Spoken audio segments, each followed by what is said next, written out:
Well, I'd like to get into a little bit more about the elements, and in particular, how do we categorize the elements?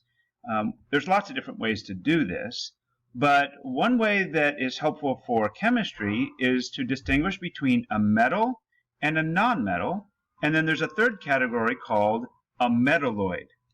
So first what I'm going to do is I'm going to show you on the periodic table one way to distinguish these different elements, and then we'll talk about some different properties of the metals, the nonmetals, and the metalloids. So I'm going to draw a rough sketch of the periodic table here on my paper. And I want you to do this just really roughly. Don't worry about getting it exactly right. See what I'm doing here? Just kind of like that. See how I have the general shape? And then we've got these two rows down here. Right? It's kind of like if you were to draw the United States shape or something. You just want to make sure you get Maine and Florida and those little shapes in there. So what's an important feature of the periodic table is that there is this stair-step line that kind of runs down, and it starts up here in this little corner, and it kind of goes like this down and to the right. Okay? The reason I want to point this out is because along this line is what separates the metals from the nonmetals. So if you're ever asked where the metals are located on the periodic table, they're always, and just go ahead and draw it this way, always here to the left of that stair-step line. And that includes these little rows down here. And then to the right of the stair-step line are the nonmetals.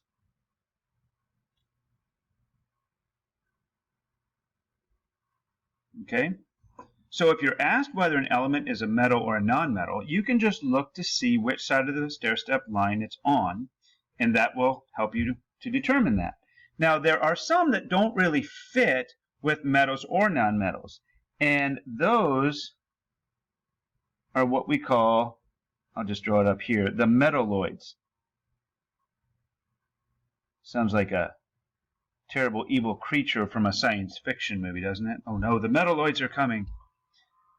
So I'm going to show you in the real periodic table how we show these things, and that'll help you to kind of see what I'm referring to. So let's take a look at my periodic table here. Now this is that wonderful periodic table we've been using, and there's one thing I don't really like about it, and that is that the metalloids are too close in color to some of the elements close by it. So here's what I'm going to do. This is kind of cool. Notice if I hover over the word metalloids here in the middle, that just certain elements are highlighted, and those are the metalloids. There's that sort of stair-step line that starts up at boron and kind of stair-steps all the way down to astatine. And I notice on different periodic tables, you'll see a couple of the elements categorized as metalloids, and other periodic tables don't have them that way. So it's not like there's a hard and fast rule for what makes a metalloid versus a metal versus a nonmetal. But I still want you to just generally know that the stair-step line is where the metalloids are located, and everything to the left of it, and let me highlight a few. Here's some metals here. Those are called the transition metals. And then these two rows at the bottom, can you see those highlighting? Those are called the lanthanoids and the actinoids. These are called, way over here on the left side, the alkaline earth metals and the alkali metals. Very similar names, those two columns. So everything here to the left is considered a metal. All right. There's a few there just up adjacent to that stair-step line. And then, okay, here's our stair-step line again. And then we go to the right of that.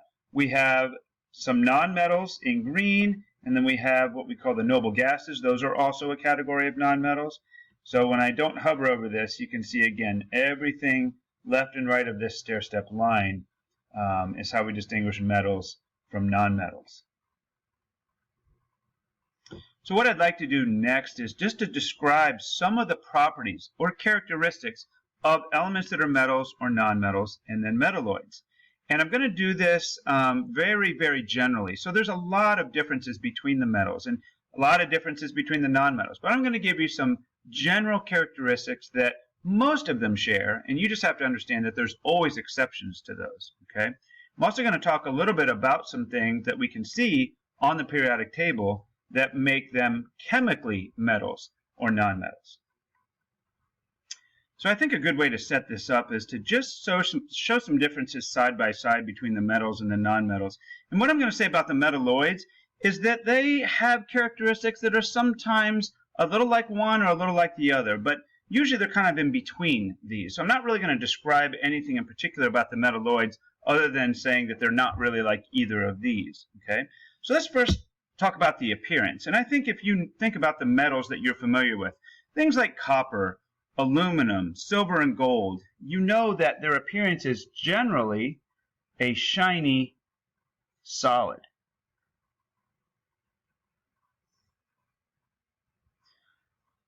But nonmetals, I'm going to name a few. Just looking at the periodic table, think about the things that you know. You know about oxygen and nitrogen. Maybe you've seen sulfur before. Carbon is another one. And neon. Now, most of those aren't even solids. If they are solids, such as carbon and sulfur, they're certainly not like hard and shiny like copper and silver.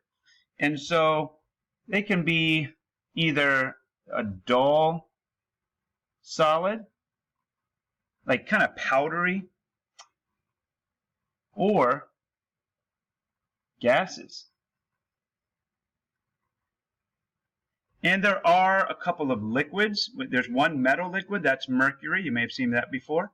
And bromine is a nonmetal that's also a liquid, kind of a brownish liquid. That's not something you're going to see very often.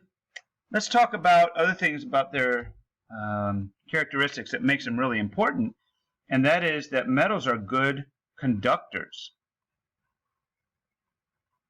of heat and electricity. So heat and electricity pass very easily along these conductors.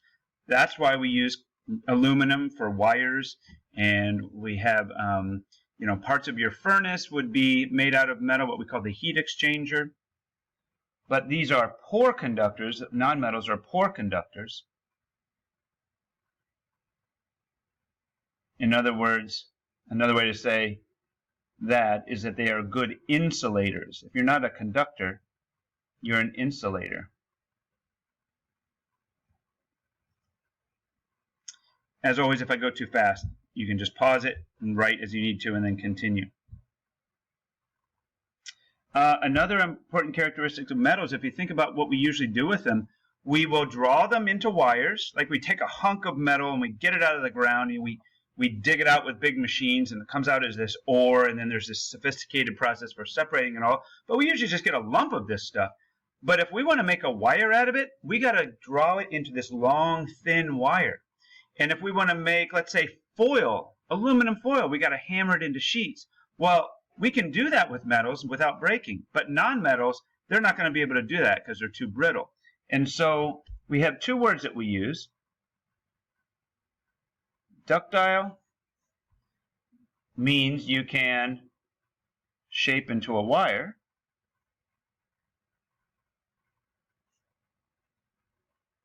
And someday you may take a class here called Materials Science we offer for upperclassmen, and you can actually draw your own wire out to this little apparatus. It's kind of neat. And there's another term called malleable, which means you can shape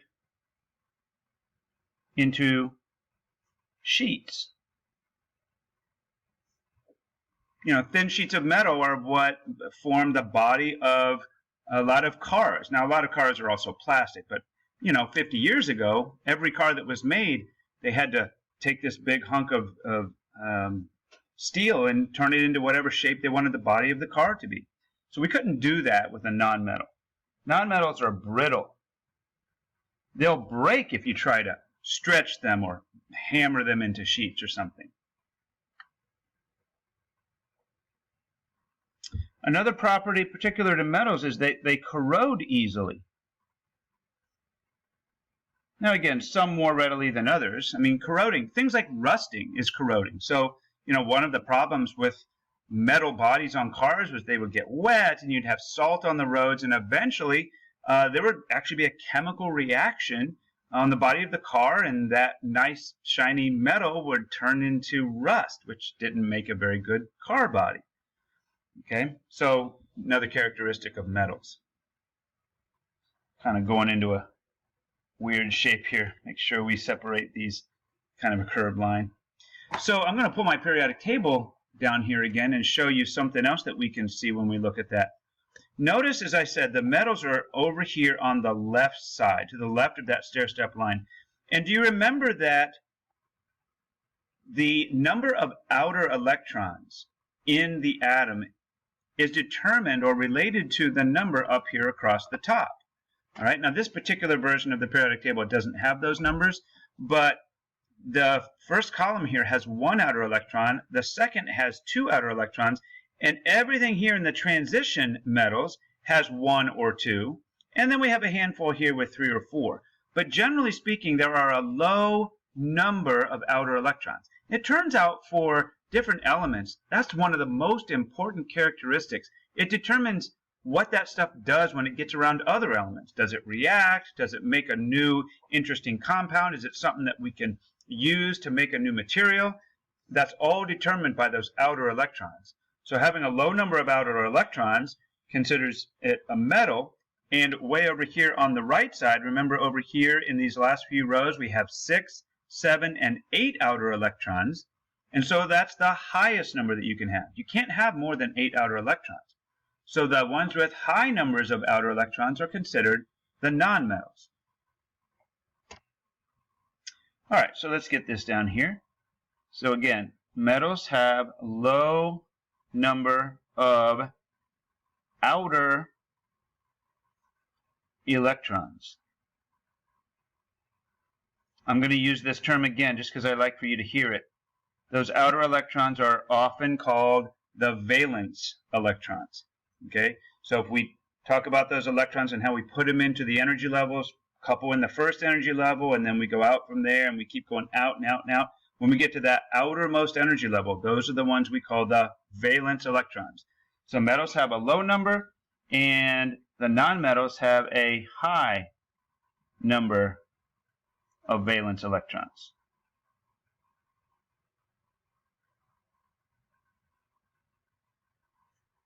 Got a little squished there on my paper, didn't it? All right, and there's certainly some other differences. But again, I want to emphasize that this does not describe everything. There are plenty of metals on this list that are not shiny solids, or that wouldn't make good wires or foil. But for the most part, generally speaking, these are the properties of metals, these are the properties of nonmetals, and then metalloids, I'll just write it so you can have it in your notes, have properties in between. Let's just call it like that. So whereas metals have low number and nonmetals have high numbers of valence electrons, the metalloids would have numbers kind of in between. And if you look at the stair-step line, you see a lot of 4s and 5s in terms of the outer electrons. And metals might corrode easily, and the metalloids might corrode just a little bit, right? Whereas these are good conductors and these are poor conductors, metalloids would be in between kind of conductors. Okay, so that's what we're talking about with metalloids. Okay, so that'll about wrap it up. The big takeaway here, I want you to be able to identify where on the periodic table you would find metals and nonmetals, and then just know these characteristics that make one a metal or a nonmetal. Okay? All right. So get the rest of that down. Go back and view some more if you need to, and then we'll continue on with our work. Thanks for watching.